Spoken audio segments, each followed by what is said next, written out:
देखा ताकत ना अपना देखना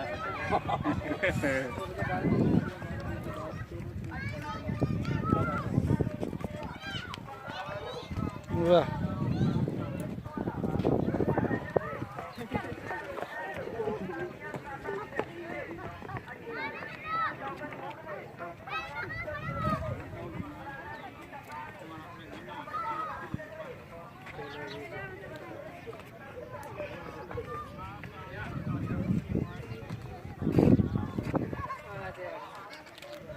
देख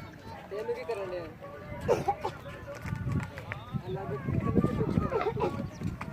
बढ़िया रखो